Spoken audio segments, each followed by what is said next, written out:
watching the It's Hertime podcast with Cody and Jess. Welcome back to the It's Hertime podcast. Today, we're going to talk all about inflammation and especially chronic inflammation. Now, chronic inflammation doesn't just happen overnight, and reversing it doesn't just happen overnight either, especially if we've been chronically inflamed for a very long time. But by incorporating all, not just one, remember, there's no easy way out of inflammation. Of some of the strategies that I'm going to share with you today, we are going to be able to tame our inflammation and start seeing results in as little as even 2 weeks. It's pretty amazing how quickly that can happen.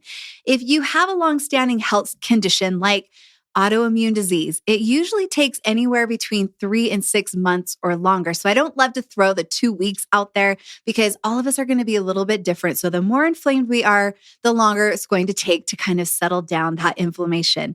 But I'm going to share with you 7 simple healing practices.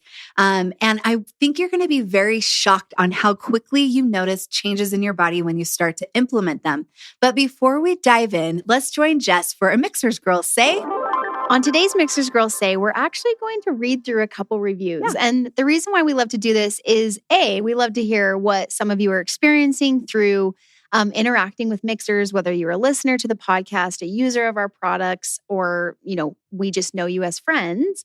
We love to hear from you, but we also love to share because if you leave a review on our podcast and we share it on the episode, reach out to us and we are going to send you a gift because really we're a brand that thrives off of women feeling accepted and loved and excited about what we're doing over here at Mixhers. And we appreciate all of the feedback and help and support for what we're trying to build. Absolutely. And I always say it, sharing is caring. And this is what we want to do when you guys share your thoughts, your feelings, your ratings, your reviews, or just sharing the episodes with your friends. We want to thank you for it because we care so much that you guys do that. We appreciate it so much. Absolutely. So a woman wrote in, I cannot stress enough how much these podcasts have opened my eyes to being more aware of my body and how I work as a woman. It blows my mind how much I didn't know and have learned from the two of you. I cannot thank you enough for helping us women out there be our best selves. Thank you. Did you say her name? Darcy Smith. Darcy Smith. Okay. Yeah. Thank you, Darcy. Thanks, Darcy. Okay, another one, morning sickness. I loved listening to the podcast and hearing more information about morning sickness. I'm currently pregnant and have horrible morning sickness. I just ordered her baby, and I cannot wait to see how it helps me throughout this pregnancy. Madison Lund. Thank you. And we hope that you have your her baby in your hands and are using it and are loving it. If not, let us message know. us because we're going to get you a thank you gift and we'll send her baby. Yeah, we can. So that's a good point. You could even tell us if there's something, because hint, we're probably sending you some product. Yeah. So you could even let us know, like maybe some of you want to try Her Love. Maybe some of you, something that maybe you haven't tried. That would be awesome. And the last is from 4000 Danny is the username. Okay. I love listening to this podcast because it is so uplifting and I learn something new each and every week. You ladies teach other women in ways that are manageable, encouraging, and fun. Oh, that's our dream. That is. I absolutely love how we can hear your smiles throughout the podcast. Just shows how full of light you are. Thank you for the work you're doing. Thank you. That's so nice. Yeah. We do smile a lot while we're doing these podcasts. Now you can see us on YouTube, because we started our YouTube channel in October, I think. So we've been putting these podcasts, we've been videoing them and putting them on YouTube. So if you're just listening to us on a podcast platform, which is so convenient, I get it. You're out on a walk, you're driving in your car. That's great. But sometimes it's fun and you'll actually be able to see our smiles and see what's going on while we're having these conversations. Well, thank you for the reviews. Thank you for the messages. We love you. And let's get into the episode. Mixhers is a company made for women by women. Each of our products have been carefully and lovingly crafted to support you in all stages of your life, providing you with the optimal health you deserve. Each ingredient we handpick is 100% all natural, backed by science, and chosen specifically to better your life physically, mentally, and hormonally. Each product empowers your body to take charge of its monthly hormonal shift and flows, empowering you to live life to the fullest. Let Mixhers take care of your needs from sunup to sundown, and you take care of the rest. Check us out at mixhers.com, Mixhers. Okay, my first tip to help to put out the fire is to first focus on diet, right? Diet is everything. Taming chronic inflammation starts with what we put on the end of our forks. In other words, our best defense to fight inflammation starts with our very next meal or our snack. Researchers find that a pro-inflammatory diet significantly increases weight gain and our risk for being overweight or obese. The best way to shift that balance is to eat fewer inflammatory foods and much more of those anti-inflammatory foods. Things like wild-caught fish and lots of non-starchy vegetables, low-sugar fruit like berries and avocado, raw nuts and seeds, and cultured and fermented foods. Stop and consider, for instance, that our ancestors actually ate nearly an equal ratio of omega-3 and omega-6 fatty acids, whereas today we're eating 20 times, sometimes even higher than that, of inflammatory omega-6 fatty acids. We're eating fewer anti-inflammatory foods, but the inflammatory ones we consume, sometimes from not so obvious sources like even almond milk or factory-raised eggs, can really crowd out the healthy ones that we are trying to eat. Things like we don't even consider, it sounds kind of healthy actually, soybean oil, which is used in pretty much any restaurant that we eat at. This can help to decrease the amounts of anti-inflammatory fatty acids, EPA and DHA. Even if you are avoiding the usual suspects, things like sugar and gluten and other high sensitivity foods that I often talk about here on this podcast, inflammatory foods can be slipping into your diet. Things like grain-fed meats, for instance, vegetable oils and roasted nuts and seeds, and pretty much any processed food that's in our grocery store.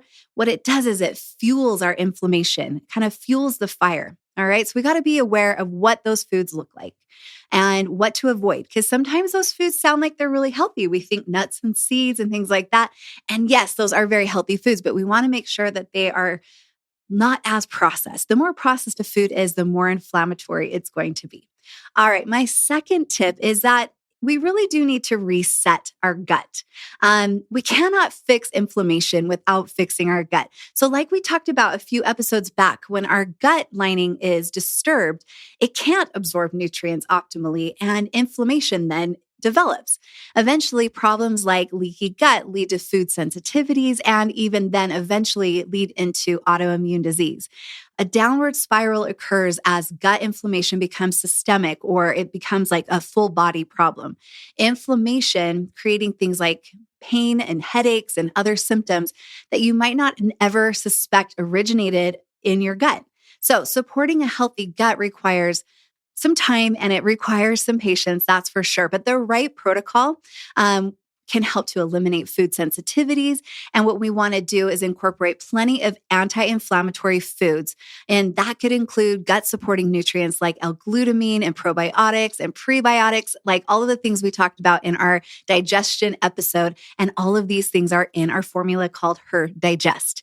Now, the third tip that I have is that we want to make sure that we're getting in the right nutrients. If we're not eating an anti-inflammatory diet and incorporating other lifestyle strategies, we're talking about all together today. Taking supplements won't be able to actually help us as much as we would like. So it kind of goes hand in hand. So if we can combine the right supplements with the right diet, what we can do is we can help support normal inflammatory processes. We want to, among the favorites that I like to use on a daily basis, on the top of my list are all of my Mixhers lineup. But I also like to add a couple of other things I wanted to mention today. So one of the best ingredients to help reduce inflammation is curcumin. Turmeric is also what causes it to be that beautiful yellow-orange, color. And it's a spice, but its main claim to fame is curcumin, which supports normal inflammatory processes, and it has antioxidant properties, and it also has gut healing benefits. So you can imagine, this is probably considered a superfood. And if you can start to sprinkle it on all of the things that you're eating every single day and get more of it in your diet, you're going to be able to feel a lot of benefit that comes from that.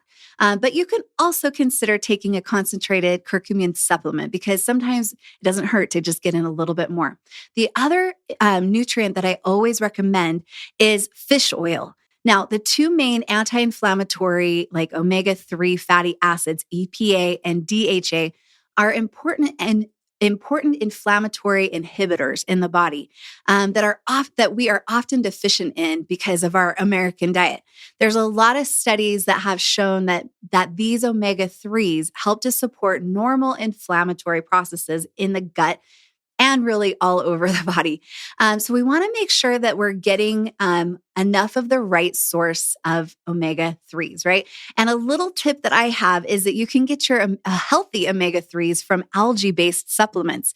So even if you're not a vegan, because I know a lot of vegans will go with an algae-based instead of a fish oil-based omega-3 supplement. But it's good for all of us because if you think about it, the reason that fish are actually really high in omega-3 is because of what they eat. And they eat algae. So it just makes sense. And I think there's so many great products that are out there that are an algae-based omega-3. So kind of keep your eyes open for one of those and see if you can start implementing it into your diet. These superfoods are really going to help to reduce inflammation in our body. Now, we talked about it a couple weeks ago, but I'm going to mention it again in case you missed that episode. But probiotics, okay? Probiotics are also a huge help when it comes to reducing inflammation. These healthy microorganisms support optimal gut flora balance, but evidence also shows that they can support normal inflammatory processes as well. So I encourage everyone to eat a probiotic-rich diet every single day, but also make sure you are supplementing with probiotics as well so that you can help to reduce inflammation in the gut and throughout the entire body. My fourth tip is that we all need to do our best to avoid environmental toxins. Many of the over 80,000 chemicals that we are exposed to on a daily basis and have not been tested for human safety. So we're just being bombarded with them all the time. And it's hard to avoid them completely because they're everywhere. They're in our furniture and as fire retardants. They're in our cosmetics as heavy metals. They're in our household cleaners as emulsifiers and in our food as preservatives. These toxins create really a lot of problems and they can disrupt our hormonal balance. They can keep our immune system just constantly revved up and on high alert, and they can increase our risk for diseases, including things like cancer and autoimmune disease. Chronic inflammation plays a huge role in all of these problems. So just like we are all inflamed, we actually are all toxic. So we need to do whatever we can to help to reduce our toxic load. So we're going to want to minimize the toxins that we're exposed to daily that are under our control. And so that might mean becoming more mindful about what cosmetics you use and what household cleaners you keep around and what skin products you spread all over your body, as well as making sure that you're drinking clean and filtered water and eating mostly organic plant foods. And if you are a meat eater, mainly consuming clean protein sources like pasture-raised meats can go a very long way. You're going to also want to eat plenty of detoxifying foods. There's lots of foods out there that help to support our body's own natural detoxifying functions. Things like leafy and cruciferous greens, some of my favorite, along with spices like turmeric, which I already had mentioned. Once or twice a year, consider working with a professional to incorporate a plan that provides your cells the nutrients they require to optimize detoxification. And it's a great idea if you can do a couple times a year a good gut cleanse, because it's a great way to clean out the pipes and to dump some of those accumulated toxins that we all are being bombarded with. All right, my fifth tip is that it's so important for us to move our body. There's lots of research that shows that regular exercise actually protects us against chronic low-grade systemic inflammation present in diseases like things like type 2 diabetes and our cardiovascular diseases that are out there. I like to use the word movement as opposed to exercise because movement encompasses a broader array of activities. So yours might include things like yoga or brisk walking or weight resistance, which I love. You know, there's great research out there that shows that high intensity interval training, which is like the fast and effective, is super fast and effective. And they have shown that it can reduce the inflammation that contributes to diseases like cancer. So there's a lot of positive effect from that. But remember this, if you're like a CrossFitter or do any type of high intensity exercise, then what you want to do is stock up on the anti-inflammatory nutrients that I've been talking about. Moderate exercise actually does the best for reducing inflammation, but extreme exercise like marathon running, marathon training, and doing things like those Tough Mudders and things that are out there, you get the idea, will actually cause more inflammation in our body. So it's good to be mindful of that. The important thing is that you do something that challenges your body without abusing its limits. Okay, my sixth tip today is that we got to do everything we can to manage our stress. Now, I don't know if it would be a It's Her Time podcast episode if I didn't mention stress, because I feel like it's involved in all of these things. Stress is a major underestimated factor that affects inflammation. Even when all other lifestyle behaviors like our diet and our exercise are just on point, stress increases inflammation, regardless of how good we're being with our diet. And it activates the fight or flight response that makes us feel like we're under attack when we're not. And it can lead to elevated blood pressure and heart palpitations, and it reduces our blood flow to our intestines, which is going to result in poor digestion and poor assimilation of the nutrients that we're taking in. Now, some of us live under and handle really well, actually, really elevated levels of stress on a daily basis. And sometimes we just consider it to be normal because we're just used to this type of lifestyle. And some of us become so desensitized to the thought of stress. But you know what? Our bodies have not been desensitized to the ravages of stress. Essentially, we've ceased to notice what a huge impact stress has on our lives. I often point out to my clients that I used to work with how full their plates are, and how even if the load that they carry between all of the work life stuff and the social life stuff, family life stuff, all of that, if it feels it might feel normal to them, but a lot of times when they look at it and they see everything that they're responsible for, they realize that this normal that feels normal for them shouldn't necessarily be their normal, because it's not supporting their health. And it's definitely causing a stressful reaction and increasing inflammation in their body. So it's important for us to start saying no and creating more space in our life for good things like rest and relaxation, something that we tend to forget, especially in our culture. It's something that we need to prioritize more if we want to reduce inflammation in our body. Now, my seventh tip is that we need to sleep more. 40%, you guys, of Americans get less than 7 hours of the recommended sleep per night. Now, when compared to the amount of sleep Americans got all the way back in 1942, we are actually getting 1 hour less per night. And it can be most likely blamed on all of the modern technology that we get to enjoy now. And all of this modern technology actually should be making our lives feel much easier, but it seems like all of this technology is actually making our life harder in many ways. So don't get me wrong, I do love technology. Obviously, we're using it now, but we do know that it is contributing to sleep deprivation. There's studies that support what I regularly saw with my clients, that sleep deprivation can actually trigger or exacerbate inflammation. Multiple mechanisms are at work here. Sleep loss negatively alters the body's inflammatory markers and makes us more prone to make unwise food choices and want or need to fuel up on caffeine just to get through the morning. And then we feel more stressed throughout the day with less sleep. So keeping inflammation under control requires at least 8 to 9 hours of solid, uninterrupted sleep every single night. So let's do our best to try to get in that amount of sleep. It's so important. Sleep hygiene is important. At least 1 hour before bedtime, I recommend that you shut down your electronics and block out sleep disrupting blue light, especially by putting on your blue spectrum blocking glasses. That's what I like to do. Or you can dim the lights. Usually when the sun goes down, that's when my lights also go down. And, pull out a good book to read that's on paper, not necessarily on a screen. And you will be amazed how your body's natural processes are going to go to work, and your body will remember how to get back into that rhythm, that circadian rhythm that helps to control our wake and sleep cycles.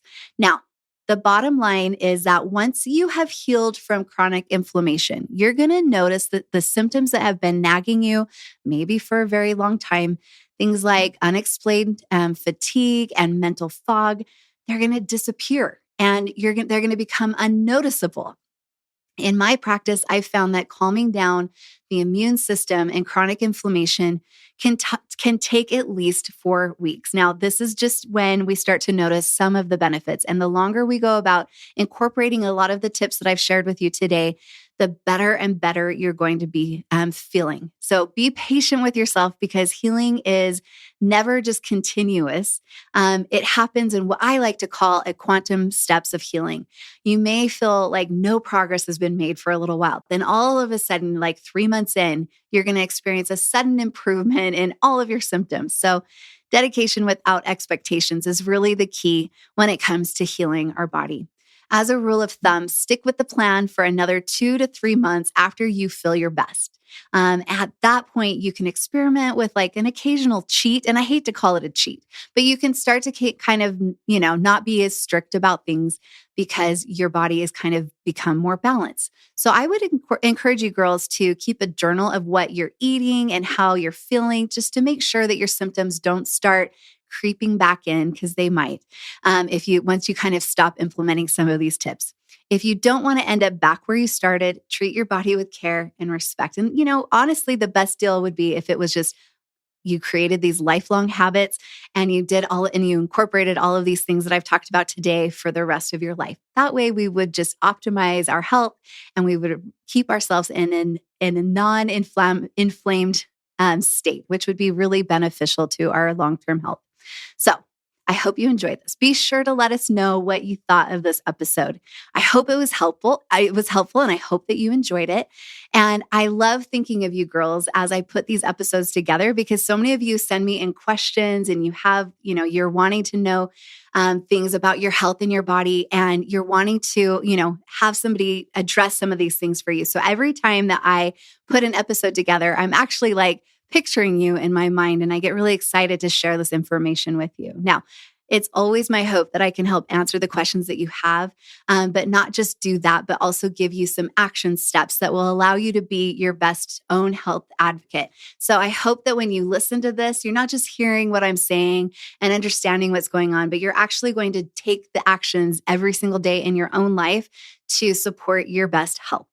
If you enjoyed this episode, please give us a big thumbs up and share this episode with the girls in your life. Be sure to subscribe on YouTube or on your favorite podcast platform. That way you'll never miss one of our It's Hertime podcast episodes. And then we can hang out every single week and have the best time together. We release It's Hertime podcast episodes every single Tuesday. So until then, I hope you all have a very happy and healthy week. And I'll talk to you soon. Bye-bye.